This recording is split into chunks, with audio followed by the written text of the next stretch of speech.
Salut à toutes et à tous. Pour ceux qui sont nouveaux sur la chaîne, moi je m'appelle Romain. Je suis fraîchement diplômé d'un master 2 en droit et juriste dans un cabinet d'avocats depuis peu. Et sur cette chaîne, on parle de tout ce qui va vous permettre d'améliorer votre expérience à l'université ou à l'école.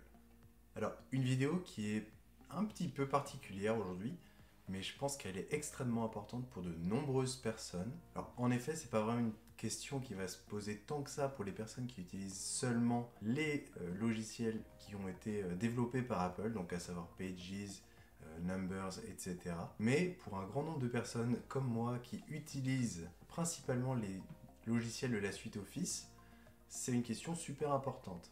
Peut-on utiliser l'iPad Pro comme outil principal à l'université lorsqu'on passe sa journée sur Word, Excel et PowerPoint? On va essayer de faire une vidéo qui couvre globalement les trois logiciels principaux que sont Word, PowerPoint et Excel sur l'iPad Pro, en essayant de faire une vidéo un petit peu dynamique, qui soit pas trop chiante, qui dure pas une demi-heure. Et donc on va se rendre directement dans l'iPad Pro. Et donc on se retrouve directement dans mon iPad. Et donc comme vous pouvez voir, je me suis fait un petit dossier avec seulement les applis Office 365, donc que j'utilise clairement absolument tout le temps. Que sont Word, ici, Excel et évidemment PowerPoint. Alors pour commencer par Word tout d'abord.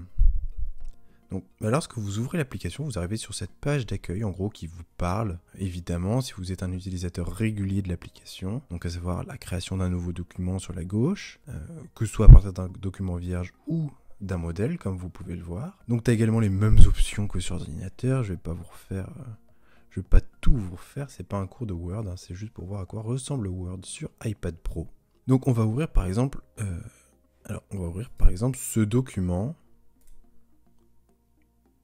Donc pour info, oui, comme vous pouvez le voir, j'ai connecté donc ma souris directement à l'iPad Pro pour que vous puissiez voir ce dont je parle et pas juste voir ce dont je parle une fois que j'ai cliqué dessus avec mon doigt.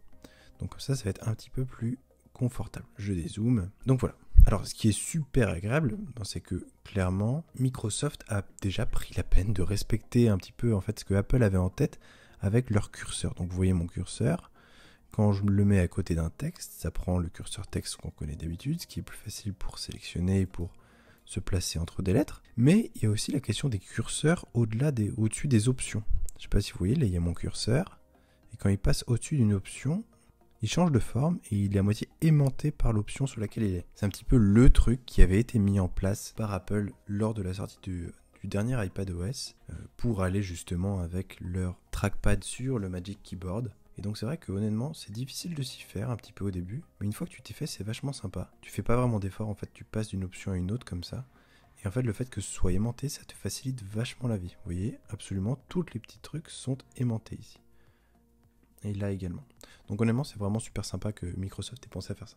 Et enfin l'autre truc, le seul autre truc qu'on va voir sur Word, parce que clairement vous savez très bien ce que c'est, vous avez tout à fait compris.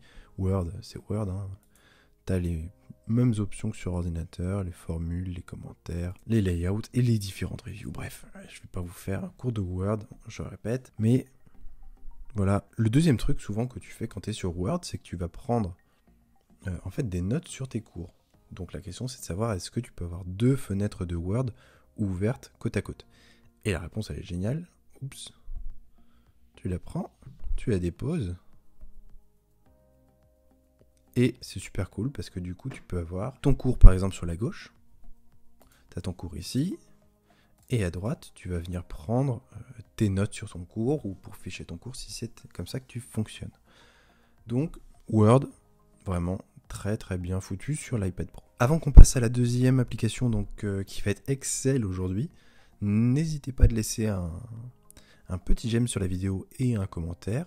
Alors je sais que c'est une vidéo un petit peu particulière puisque ça va seulement être de l'audio avec mon écran d'iPad. Donc c'est un petit peu étrange, mais n'hésitez pas à laisser un commentaire et un j'aime, ça fait super plaisir.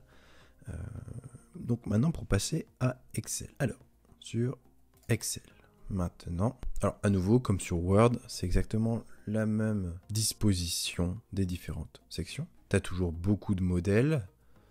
Et la possibilité d'ouvrir les docs récents et partager.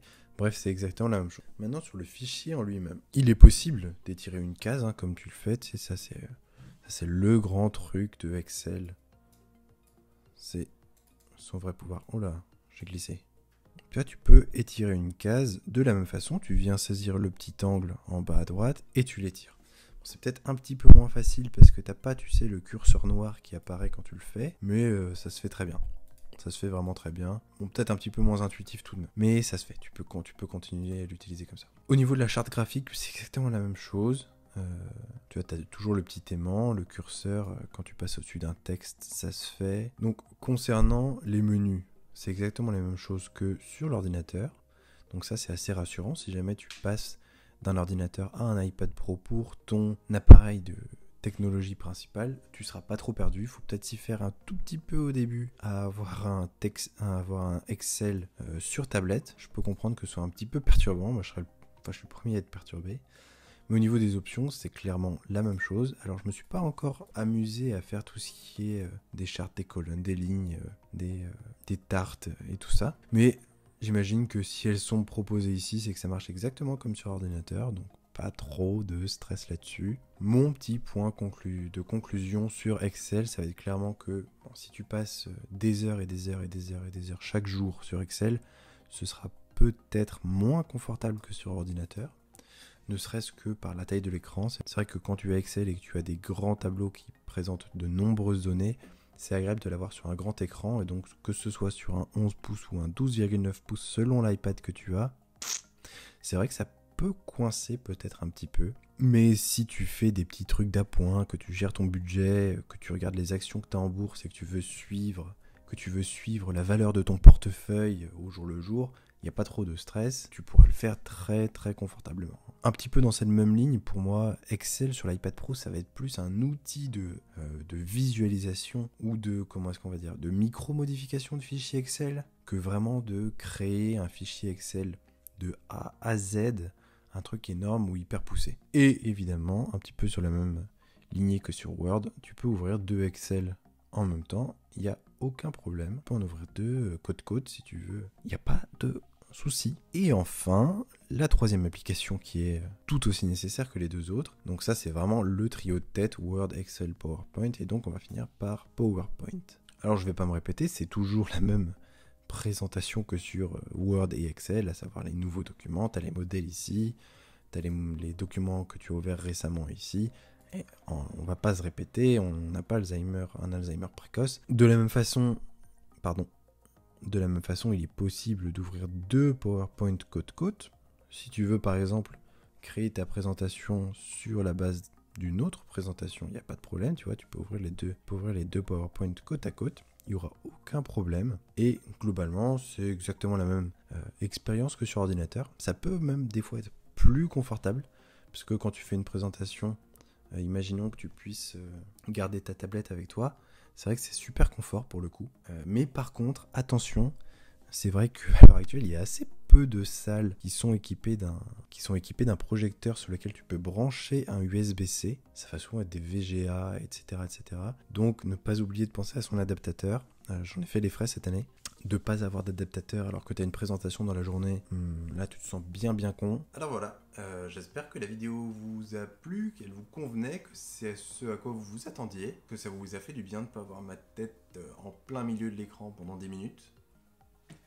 Laissez un petit commentaire pour ça, me dire quelles sont les applications que vous utilisez le plus, et sur ce, on se retrouve la semaine prochaine. Allez, salut!